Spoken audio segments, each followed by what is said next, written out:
சூரா முஸ்ஸம்மில், சூரத்துல் முஸ்ஸம்மில் வல்ல ரஹ்மான் அல்லாஹ் அதிலே முக்கியமான பல செய்திகளை சொல்கிறான்.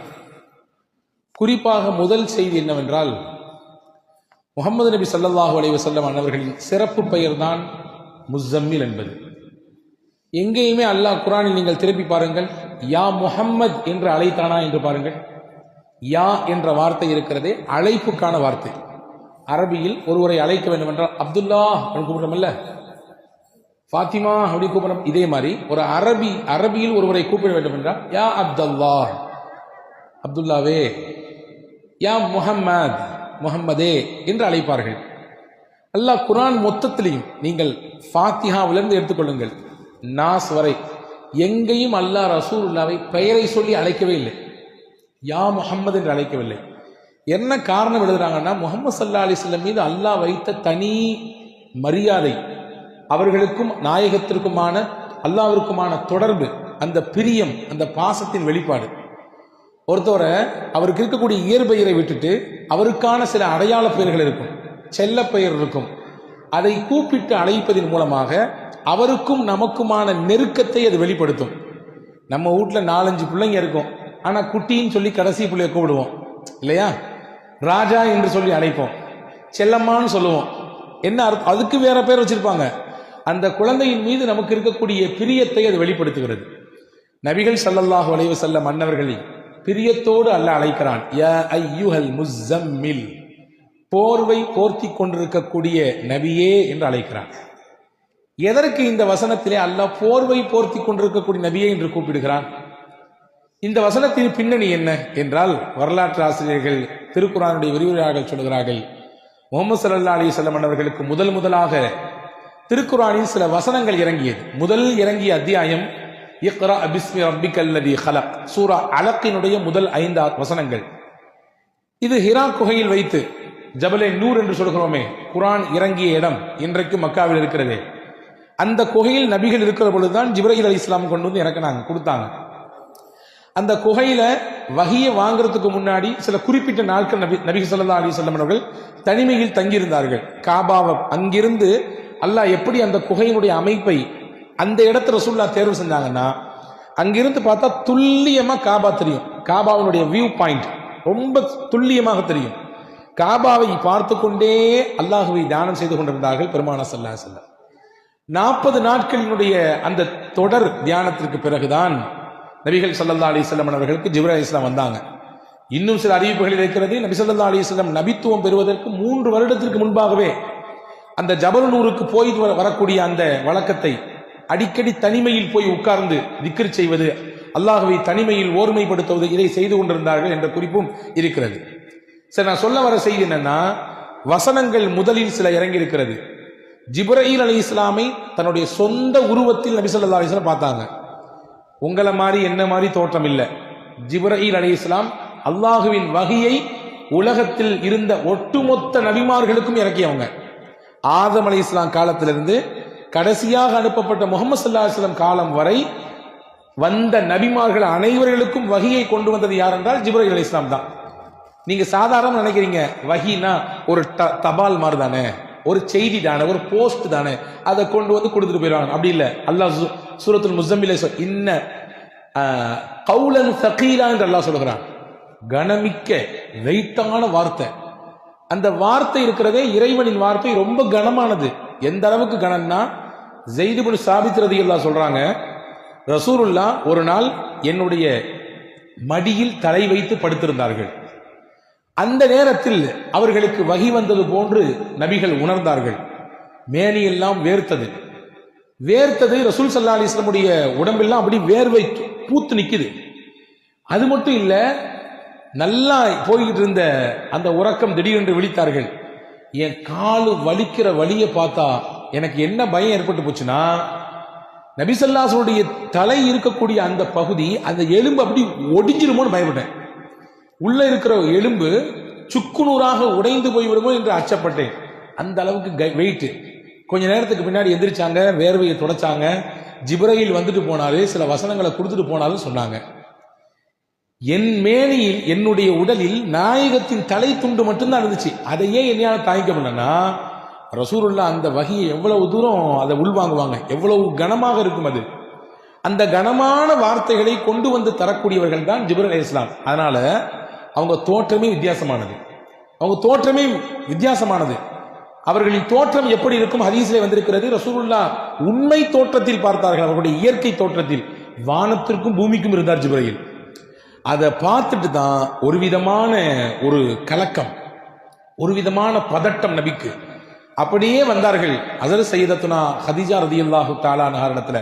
அப்பதான் சொல்லிக்கிட்டே வந்தாங்க, ஜம்மிலூனி, எனக்கு குளிர் வர்ற மாதிரி இருக்குது, ஜுரம் அடிக்கிற மாதிரி இருக்குது, காய்ச்ச வர்ற மாதிரி இருக்குது, என்னை போர்த்துங்களேன் அப்படின்னு சொன்னாங்க.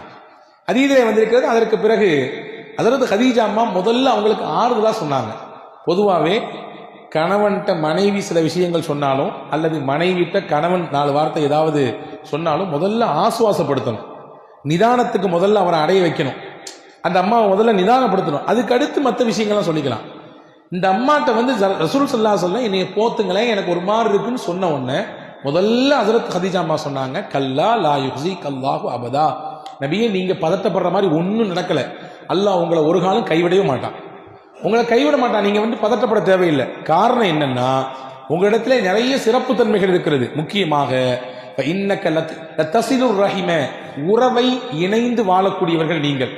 சொந்தம் வேணும்னு நினைக்கிறீங்க, சொந்தக்காரங்களை எல்லாம் சேர்த்துக்கிறீங்க. ஒண்ணு வத்தஹ்மீலுல் கல்ல, பிறருடைய சிரமத்தை நீங்க சுமக்கிறீங்க. இன்னைக்கு நம்ம சிரமத்தை நம்ம சுமத்துக்கே பெரிய கஷ்டமா இருக்கு, அதுவே பெரிய பாரமா இருக்கு. ரசூலுல்லாஹை பத்தி நபிகளின் துணைவியார் எந்த அளவுக்கு புரிஞ்சு வச்சிருந்தாங்க பாருங்க. பிறரின் சுமையை உங்க தோள் மேல போட்டு சுமக்கிறீங்க, அதை நீங்க எடுத்துக்கிறீங்க, அதை இன்முகத்தோடு எடுத்துக்கிறீங்க. 2 வத்துக்ரிஜு வைஃப், வீட்டுக்கு விருந்தினர் வந்தால் நீங்கள் உபசரிக்கக்கூடிய உபசரிப்பு என்ன உபசரிப்பு, விருந்தினரை நீங்கள் எவ்வளவு சிறப்பாக கண்ணியப்படுத்துறீங்க. ஒரு முஸ்லீம்னா வரக்கூடிய விருந்தினரை, தன் வீட்டுக்கு வரக்கூடியவர்கள் அவ்வளவு சிறப்பா உபசரிக்கணும். நினைக்க வேண்டாம் நம்ம சிறப்பா உபசரிச்சுட்டா நிறைய குறைஞ்சு போயிருமே என்று. ரசூலுல்லாஹ் அந்த புரிதலை மாத்த சொல்றாங்க. நீங்க நினைக்காதீங்க உங்க வீட்டுக்கு விருந்தாளி வந்தா நம்மள்ட்ட இருக்கக்கூடிய காசு அல்லது சாப்பாட்டுல பெரிய பகுதி காலியாக போகுதுன்னு நினைக்காதீங்க. அவர் வர்றவரு அவருக்கான சாப்பாட்டையும் கொண்டு வர்றாரு, உங்களுக்கான சாப்பாட்டையும் அவர் தான் கொண்டு வர்றாரு. ரசூலுல்லாஹ் விருந்திலே வரும் பொழுது அவருக்கான சாப்பாட்டையும் கொண்டு வர்றாரு, உங்களுக்கான சாப்பாட்டையும் அவர் தான் கொண்டு வர்றாரு. அப்படின்னா என்ன அர்த்தம்? உங்க வீட்டுல பரக்கத்தை அவர் கொண்டு வர்றாரு. நாங்க ரசூலுல்லாஹ் ஸல்லல்லாஹு அலைஹி வஸல்லம் இதை சிறப்பா புரிஞ்சு வச்சிருந்தாங்க. எனவே விருந்தினர்களை சிறப்பாக கவனித்தீர்கள் நீங்கள். 4வது பண்பு சொன்னாங்க, ஒத்துஈனு அலா நவாஇபில் ஹக்கி, சத்தியத்தில் இருக்கக்கூடியவர்களுக்கு, கஷ்டத்தில் இருக்கக்கூடியவர்களுக்கு நீங்கள் உதவி செய்கிறீர்கள், உதவியாளராக இருக்கிறீங்க. இந்த பண்புலாம் உங்கள்ட்ட இருக்கிறதுனால நபியே உங்களை அல்லாஹ் கைவிட மாட்டான், நீங்க கவலைப்படாதீங்க, வருத்தப்படாதீங்கன்னு சொல்லி ரசூலுல்லாஹ்வை ஆறுதல் படுத்தி தன்னுடைய சொந்தக்காரர் வரக்கத் இப்னு நௌஃபல் இடத்திலே கூட்டி போய் அதுக்கடுத்து என்னென்ன நடந்துச்சு அப்படிங்கறத வரலாறு நீளமாக சொல்லுகிறது. இங்கே நான் சொல்ல வரக்கூடிய செய்தி, ரசூலுல்லாஹ்வுக்கு பதட்டம் ஏற்பட்டு அப்படி ஒரு விதமான குளிர் ஜுரத்தில் இருந்த பொழுதுதான் அல்லாஹ் சொன்னான், யா அய்யுஹல் முஸம்மில், போர்வை போர்த்தி கொண்டிருக்கக்கூடிய நபியே, என் அன்பு நபியே, கும், நீங்கள் எழுந்திருங்கள், குமில் லைல இல்லா கலீலா, இரவில் ஒரு பகுதியில் எழுந்து என்னை வணங்குங்கள், கொஞ்ச நேரம் அல்லாஹ்விற்காக வேண்டி நீங்கள் எழுந்து வணங்குங்கள் என்று அல்லாஹ் அப்படியே வரிசைப்படுத்தினான். முஸம்மிலை இந்த வார்த்தையை சொல்லி அல்லாஹ் அழைப்பதற்கு இன்னும் சில காரணங்கள் எழுதுகிறார்கள். வரலாற்றிலே தஃப்சீரிலே முஃபஸ்ஸீர்கள் எழுதுகிறார்கள், மக்காவினுடைய புறக்கணிப்பு, மக்காவில் பல்வேறு விதமான எதிர்ப்பு, இதெல்லாம் தாக்கு பிடிக்க முடியாம ரசூல் ஸல்லல்லாஹு அலைஹி வஸல்லம் ஒரு போர்வையை போத்திட்டு அப்படியே வீட்டுக்குள்ளே உட்கார்ந்துட்டாங்க. இவ்வளவு தூரம் நம்ம செஞ்சோம், நல்லது செஞ்சோம், இந்த பயில்களுக்கு கண்ணு திறக்க மாட்டேங்குது, இவங்க இவ்வளவு தூரம் புறக்கணிக்கிறாங்களே, இவ்வளவு தூரம் நம்மளை வந்து அவமானப்படுத்துறாங்களே அப்படின்னு சொல்லி. அப்ப ரசூலுல்லாஹ் சொன்னா, நீங்க அதெல்லாம் பத்தி கவலையப்படாதீங்க, அவங்க புறக்கணிக்கிறாங்க, அவங்க ஏத்துக்கல, அவங்க சொல்ல பேச்ச கேட்க மாட்டேங்கிறாங்க, உங்களை உதாசீனப்படுத்துறாங்க, உங்களை வந்து துன்பப்படுத்துறாங்கன்னு சொல்லி நீங்க முடங்கிறாதீங்க, உங்க வேலையை நீங்க பார்த்துட்டே இருங்க. அவர்கள் செய்யக்கூடிய வேலை காரணமாக நீங்கள் முடங்கிவிட வேண்டாம். நீங்க இபாதத்தின் மூலம் இன்பம் காணுங்கள், என்னை வணங்குவதன் மூலம் இன்பம் காணுங்கள். அல்லாஹ் அவர்களின் விஷயத்தை அவன் பார்த்துக் கொள்வான். நீங்க வாங்க, என் பக்கத்துல நெருங்கி வாங்க. அல்லாஹ் ஒரு முக்கியமான செய்தி இதுல சொல்றான். மனக்கவலை, சோர்வு, பிறரின் மூலமாக புறக்கணிக்கப்படுதல், நம்ம எவ்வளவுதான் செஞ்சாலும் நம்மளை வந்து யாருமே கண்டுக்காத ஒரு நிலை ஏற்படுதல், இப்படிலாம் நீங்க உணர்ந்தீங்கன்னா வாழ்க்கையில ரொம்ப ஃபீல் பண்ணிட்டு உட்கார்ந்துடாதீங்க. உலகம் யதார்த்தம் அதுதான். என்ன செஞ்சாலும் கடைசியில உலகம் உங்களை தூக்கி தான் எரியும், கடைசியில கையை உதறி தான் விடும். அதை கண்டுலாம் நீங்க பார்த்து நீங்க டென்ஷன் ஆயிட்டு மனசால ஸ்ட்ரெஸ் ஏற்பட்டு நீங்க உட்கார வேண்டாம். இறைவ பக்கம் நீங்கள் வந்து நின்று வணங்குங்கள், தொழுங்கள், இபாதத் செய்யுங்கள். அதுவே உங்களுக்கு மனதிற்கு பேர் ஆனந்தத்தை, பெரும் இன்பத்தை தரும் என்று அல்லாஹ் இதன் மூலமாக சொல்லித் தருகிறான். அன்பு சகோதரர்களே, அல்லாஹ் செல்லமாக அழைக்கிறான் முஸம்மில் என்று, அழகான பெயரை கொண்டு அழைக்கிறான். இங்க பாருங்க, கவனிங்க, ரசூல் ஸல்லல்லாஹு அலைஹி வஸல்லம் சஹாபாக்களை அன்பொழுக கூப்பிட்டு இருக்கிறார்கள். அலி ரலியல்லாஹுடைய உண்மையான பேரு அலி. ஆனா ரசூல்லா அன்பா கூறும்போது சொல்லுவாங்க அபு துராப்னு சொல்லுவாங்க, மண்ணின் தந்தைன்னு சொல்லுவாங்க. எதுக்கு சொன்னாங்கன்னா ஒரு பின்னாடி ஒரு பெரிய வரலாறு இருக்குது. அவங்களுக்கும் அவங்க மனைவிக்கு மத்தியில ஒரு சின்ன வாக்குவாதம், தகராறு ஏற்பட்டு கோச்சிக்கிட்டு வீட்டுக்கு வந்துவாங்க. அலி ரலியல்லாஹு இப்போ பள்ளிவாசலுக்கு போயிடுவாங்க, மஸ்ஜித் நபவியில போய் மண் தரையில படுத்துருவாங்க, வெறும் உடல். வீட்டுக்கு போன நாயகம் மகள்கிட்ட கேட்பாங்க, எங்க வீட்டுக்காரரு ஒரு சின்ன தகராறு, வீட்டை விட்டு வெளியே போயிட்டாரு. ரசூல்லா தேடி போய் அவரை பக்கத்துல போய் உட்கார்ந்து அவர் மேல இருந்த மண்ணை ஃபுல்லா கையால தொடச்சு விட்டுட்டு அப்ப சொல்லுவாங்க, யா அபத்துரா கும், எந்திரிங்க, மண்ணின் தந்தையே எந்திரிங்கம்பாங்க. ரொம்ப பெரிய விஷயங்கள் இந்த வரலாற்றுல இருக்குது, ரொம்ப பெரிய பெரிய பாடங்கள் நமக்கு இருக்கிறது. மகள்கிட்ட பிரச்சனை நடந்திருக்கு வீட்டுல, ரசூல்லா நேரடியா மக வீட்டுக்கு போயிருக்காங்க. உன்ட்ட அப்படியா பேசினார் அவரு, என்ன ஏதுன்னு நான் கேட்கிறேன், அவர் வரட்டும் பார்த்துக்கலாம் அப்படின்னு ரசூல்லா சொல்லல. இன்னைக்கு இருக்கக்கூடிய சூழலை பார்க்கிறோம். ஒரு சின்ன போன் கால் தான், வாப்பா இந்த மாதிரி இந்த வந்துடுறமா, 400 கிலோமீட்டருக்கு அங்கிட்டு இருப்பாரு, இந்த வந்துடுற அடுத்து பஸ் ஏறி வருவார் அல்லது கார் பிடிச்சு வருவார், என்ன ஏதுன்னு கேட்டு அதை பெரும் விவகாரமாக மாற்றக்கூடிய சூழலை பார்க்கிறோம். ரசூல்லா எந்த அளவுக்கு சமயோஜிதமாக நடந்துட்டாங்க பாருங்க. போய் நேர போய் உட்கார்ந்து அவர் முதல்ல முதுக தட்டி விடுறாங்க, மண்ணெல்லாம் தட்டி விட்டு கும் யா அபத்துராப், எந்திரிங்க ஒன்னும் பிரச்சனை இல்லை வாங்கன்னு சொல்லி கூப்பிட்டு போனாங்க. ஹதீஸ்ல வருது, அலிரலியல்லாஹு சொன்னாங்க, என் பேரு சொந்த பேரை ரசூல்லா கூப்பிடுறதை விட ரசூல்லா வச்ச பேர் எனக்கு அபுத்துராப், செல்ல பேரு, அது எனக்கு ரொம்ப பிடிக்கும், எல்லாருமே அந்த பேரை சொல்லி கூப்பிடுறாங்க ரசூல்லா. ஒரு சஹாபி இருந்தாங்க, அந்த சஹாபி பேர் ஹுதைஃபா. அவங்க நல்லா தூங்குவாங்க, படுத்தா, சில பேர் அப்படித்தானே படுத்த உடனே தூங்கிடுவோம், இடம் பொருள்லாம் கிடையாது. அது ஒரு பெரிய பாக்கியங்க, அது ரொம்ப கஷ்டமா நினைக்க வேண்டாம். எந்த இடத்துல படுத்தாலும் தூக்கம் வருதுன்னா நீங்க நல்லா இருக்கீங்கன்னு அர்த்தம், ஆரோக்கியமா இருக்கீங்கன்னு அர்த்தம். இல்ல நான் என் வீட்டுல படுத்தாதான், அது என் வீட்டுல என் பெட்ல படுத்தாதான், அது ஏசி போட்டாதான், இல்ல அப்படிலாம் சொன்னீங்கன்னா ஏதோ ஒரு கோளாறு இருக்குன்னு அர்த்தம். எங்க படுத்தாலும் நிம்மதியா தூக்கம் வருதா, அல்லாஹ்வுக்கு ரொம்ப நன்றி செய்யணும், சுக்ரியா செய்யணும். இந்த சஹாபி இருக்கிற ஹுதைஃபா ரலியல்லாஹு எங்க படுத்தாலும் தூங்கிடுவாரு. ரசூல் ஸல்லல்லாஹு அலைஹி வஸல்லம் அவரை கூப்பிட்டு போடுது நவ்வாம் அப்படின்னு போடுவாங்க. நவ்வாம்னா நம்ம பாஷையில சொன்னா தூங்கு மூஞ்சின்னு அர்த்தம். நவ்வாம்னா தூங்கு மூஞ்சி, அது செல்லமா ரசூல்லா கூப்பிடுவாங்க. அந்த சஹாபி சொல்றாங்க, என் பேரு ஹுதைஃபா, அந்த பேர் வேண்டாம் எனக்கு, ரசூல்லா செல்லமா கூப்பிட்டு அதான் எனக்கு வேணும்னாங்க. ஒரு சஹாபி இருந்தாங்க, அந்த சஹாபிக்கு பேர் கைஸ், நல்ல பாடி கட்டு, அவரு நல்ல உடல்ல திடகாத்திரமா இருப்பாரு. அவருக்கு ரசூலுல்லாஹ் நிறைய பணிவிடைகள் செய்வார். ஒரு நாள் ஒரு குழு வந்தது, நிறைய ஜாமாஜர்கள்லாம் தூக்கிட்டு வந்து, தூக்க முடியாம தூக்கிட்டு வந்தாங்க. அப்ப ரசூலுல்லாஹ் அந்த கைஸை கூப்பிட்டு உன் துண்டை விரினாங்க, பெருசா விரிச்சு விட்டாரு, ஜாமானுக்கு ஃபுல்லா அள்ளி போட்டாரு. அள்ளி போட்டாங்க, போட்ட உடனே யா கைஸ் அப்படின்னு சொல்லல, ரசூலுல்லாஹ் சொல் இஹ்மில் மா அன்த இல்லா சஃபீனா, இதை மொத்தமா நீயே தூக்கு, உன்னையால தான் முடியுமே, நீ மனுஷன் இல்லையே, நீ கப்பல் மாதிரி ஆச்சு அப்படின்னாங்க ரசூலுல்லாஹ். கப்பல் எவ்வளவு ஜாமானம் சுமக்குமோ அந்த அளவுக்கு ஜாமான்களை சுமக்கும் அளவிற்கு திராணி சக்தி உனக்கு இருக்கிறது அப்படின்னு. சஃபீனா நீங்க நிறைய பேர் வைக்கிறோம் பிள்ளைகளுக்கு, பெண் பிள்ளைகளுக்கு சஃபீனான்னு பேர் வைக்கிறோம் இல்லையா? உண்மையா சஃபீனான என்ன அர்த்தம்னா கப்பல்னு அர்த்தம். இந்த சஹாபி சொல்றாங்க, அன்னைக்கு நான் மொத்த ஜாமானி உண்மையிலேயே தூக்குனேன். நான் சொல்றேன், அந்த சஹாபி சொல்றாங்க, நான் சொல்றேன், அன்னைக்கு ஒரு ஒட்டகம் இல்ல, 2 ஒட்டகம் இல்ல, 5 ஒட்டகம் 6 ஒட்டகம் ஜாமா இருந்தாலும் ரசூலுல்லாஹ் என்னைய பார்த்து கப்பல்னு சொன்னதுனால அன்னைக்கு 6 ஒட்டக ஜாமானி இல்ல தூக்கிக்க முடியும், 6 ஒட்டக ஜாமானி இல்ல தூக்கிக்க முடியும். ஏன்னா ரசூலுல்லாஹ் சொன்ன வார்த்தை அது, கப்பல்னு. சும்மாவா கப்பல் சும்மா இருக்குமா? எவ்வளவு ஜாமான தூக்குது, எவ்வளவு டன்களை தூக்குது. எனவே இன்னும் யாரும் என்னை பார்த்து கைசுன்னு கூப்பிடக்கூடாது, சஃபீனான் தான் கூப்பிடுனாங்க அந்த சாமி. இப்ப செல்லமா கூப்பிடக்கூடிய சில சமயத்தில் அந்த பேர் வந்து நமக்கு ஈர்ப்பா இருக்குது. அத மாதிரி அல்லாஹ் செல்லமா கூப்பிடுறான் ரசூலுல்லாஹ், யா அய்யுஹல் முஸம்மில், போர்வை போத்தி கொண்டிருப்பவரே. அழகான ஒரு சில பல விஷயங்களை இந்த அத்தியாயம் தாங்கி நிற்கிறது. குறிப்பாக இன்னைக்கு நான் உங்களுக்கு சொல்லக்கூடிய தகவல் என்னன்னா, இந்த முஸம்மில் சூரா சாதாரண சூரா இல்ல, ரொம்ப விசேஷமான சூரா. விசேஷமான சூறான்னா, இந்த சூறாவை யார் தொடர்ச்சியாக ஓதி வருகிறார்களோ அவர்களின் வாழ்க்கை சிறப்பாக அமையும் என்று பெருமானார் ஸல்லல்லாஹு அலைஹி வஸல்லம் சொன்னாங்க.